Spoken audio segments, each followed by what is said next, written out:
How to Steal a Dog, Chapter 11. Hey y'all, Mama called as she made her way across the parking lot toward the car. Look what I got. She stuck a styrofoam box through the window. Check this out, she said. I opened the box. Scrambled eggs and pancakes. They sure did smell good. And that's not all, she said, tossing a paper bag onto the back seat. Toby snatched the bag up and peered inside.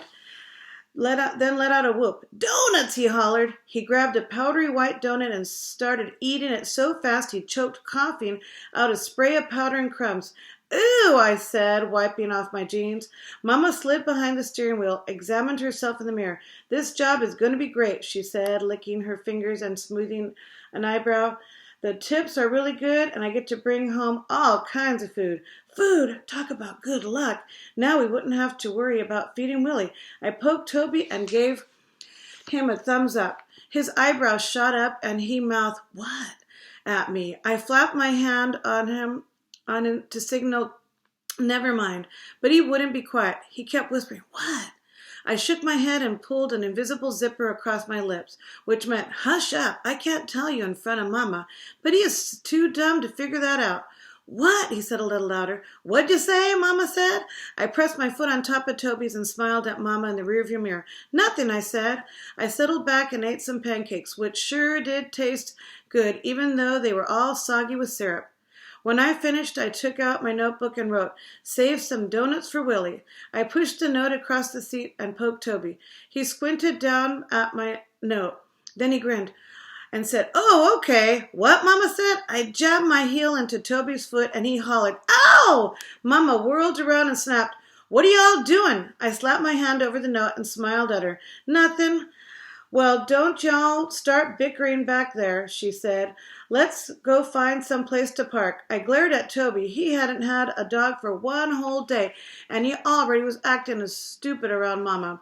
It would be a miracle if she didn't find out what we'd done. But so far it all seemed like everything was working out. Good. I'd stolen Willie? No problem. I'd found a good place for him, and Mama had a job at a coffee shop that gave free food. Now all I had to do was stash some of that food in my backpack for Willie. I took out my notebook and wrote April 18th in my How to Steal a Dog notes. Then I wrote, Step 5, things to do after you have stolen a dog. 1. Be sure to act nice to him so he won't be afraid. 2. Play with him some so he'll like you. 3. Make sure you put him in a safe place where he won't get wet if it rains. 4. Tie up a rope or a string so he can't run away. 5. Find some food and water. Uh-oh, water. I'd forgotten about that, but I was pretty sure that wasn't going to be a big problem. Still, I put a question mark beside that one so I could remember to figure it out. That night, it seemed like I hardly slept at all. A steady rain clattered on the roof and ran down the windows in the streams. The inside of the car was so hot I had to crack my window, and then the rain splattered on my face and made my pillow wet. I listened to the slow, well-breathing of Mama and Toby, thought about Willie. I wondered if he was scared. Was he getting wet? Was he hungry?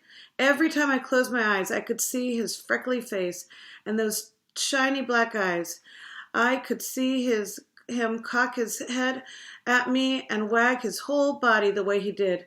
"Don't be scared, Willie," I whispered into the still air. The car windows were so fogged, but I couldn't even see outside. I used my finger to write Willie on the foggy glass. I drew a heart around it, then wiped the window clean and turned my mind to off. When I opened my eyes the next morning, I felt all fluttery, excited like on Christmas morning. Toby was the day we could find a reward sign for Willie. Mama made us use the water in the cooler to brush our teeth. While she was putting her lipstick and stuff in the car, I filled an empty soda bottle with water and put it in my backpack. Then I checked to make sure I had a bag of food scraps for Willie. Yep, half a donut and half a scrambled eggs. I pulled Toby close and whispered, "We gotta look for a reward sign today, okay?" He nodded, okay. I could hardly keep myself from grinning as we made our way through the streets of Derby. On the way to school, I sat up straight and pressed my face against the window, searching every telephone pole we passed. As we got closer to school, my excitement began to fade to disappointment. I guess in my heart I'd known it was probably too soon to find any signs. We'd only stolen the dog that day before, but in my mind I had pictured signs on every pole. There would be up and down the streets of Derby, in big letters, "Reward." Then there would be a picture of Willie cocking his head and staring out at the world through a furry black eye patch. But what I saw outside the window that day was nothing like what I had seen in my mind. There wasn't one single sign. None, nowhere. I tried to swallow my disappointment and tell myself to be patient. The signs would be up after school, for sure. "Y'all go straight on back to the car after school, okay?" Mama said, pulling over to the curb. "We will," I said. "And stay there, Georgina. We will. And help Toby with his homework." I nodded and watched her drive away. Then I grabbed Toby's arm. "Did you see any signs?" I said. "Nope." "Darn," I stamped my foot. "Maybe that lady doesn't care about Willie," Toby said. I shook my head. "No way, she cares," I said. "Who wouldn't care about a dog like that?" Toby shrugged. Maybe she hasn't got any money," he said. "She owns the whole street, Toby," I said. A school bus pulled up and the kids were pouring out of the rushing towards the front of the school. Me and Toby pushed our way through and we went inside. "Listen," I said, "meet me at the flagpole after school. We got to take food over to Willie. Then we can look for the reward signs. I bet they'll be up by this afternoon." "Mama said we had to stay in the car," Toby said. I rolled my eyes. "She won't even know what we do. She'll be at the coffee shop." I watched Toby walk away from me and headed towards his class. His clothes were all wrinkled and his hair was long and tangled. He was a pitiful sight. I wondered if that is how I looked. When Mr. White asked me for the millionth time if I had given those letters to my parents, I lied again. I said I put Mama and Daddy were real busy working, and all I told him was Daddy was going to call him any day now. Yeah, right, I thought. That was a good one. I felt bad for lying Mr. White. He was the nicest teacher I'd ever had.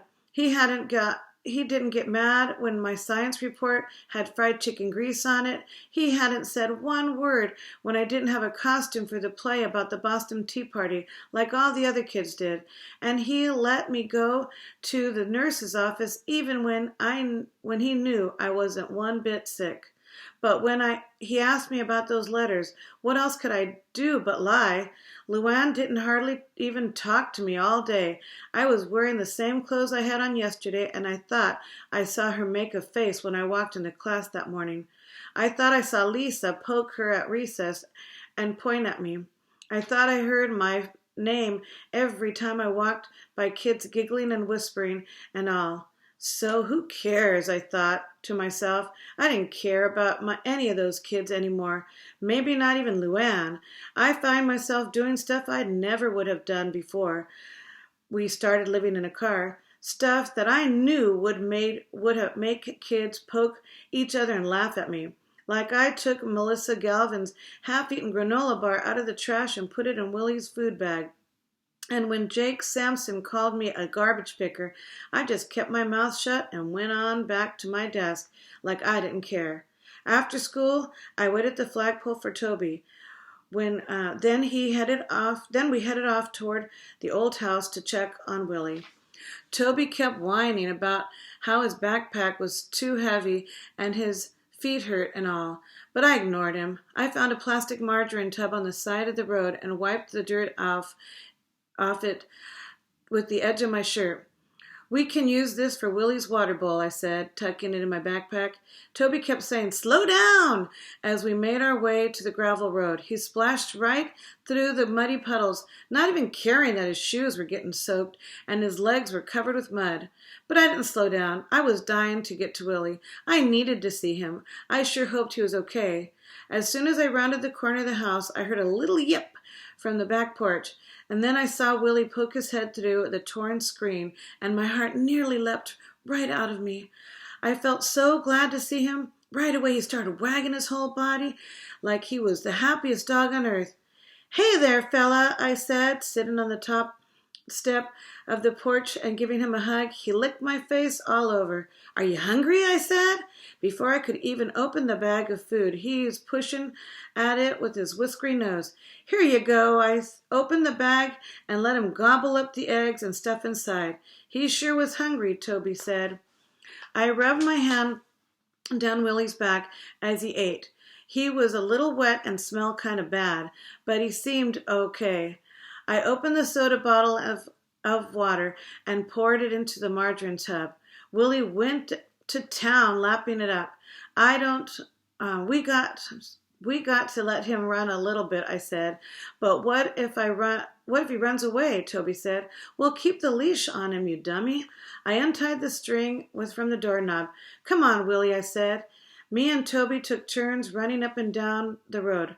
Willie ran right through the puddles. Sometimes he'd stop and shake himself, sending sprays of muddy water all over me and Toby. Once in a while, he stopped to take a good long drink of the puddle, but mostly he just ran and leapt and barked and happy kind of bark. We had to run real fast to keep up with him, or else he was liable to bust a string right in two. There, I said, that ought to be enough. Willie sat down on the road in front of me, panting. He lifted his doggy eyebrows and watched me, like he was waiting for something. I knelt down and scratched his ears. Don't worry, I said. You're going to be going home soon. He stopped panting and perked up his ears. Then he put his paw on my knee. He sure is cute, ain't he? Toby said. He sure is. I stroked Willie's paw and felt a stab inside. Was it really, really wrong to do what I was doing? Or was it just a little bit wrong? I pushed Willie's paw off my knee and stood up. I had to shut those thoughts right out of my head and keep just one thought, and one thought only, in there. I was doing this for Mama, Toby, and me, to help us have a real place to live, not a car. What was so wrong about that? We took Willie back to the porch, and I tied the string around the doorknob again. Don't worry, fella, I said. You'll be home soon, I promise. I filled the margarine tub with water again and set it on the porch beside Willie. He needs a bed, Toby said.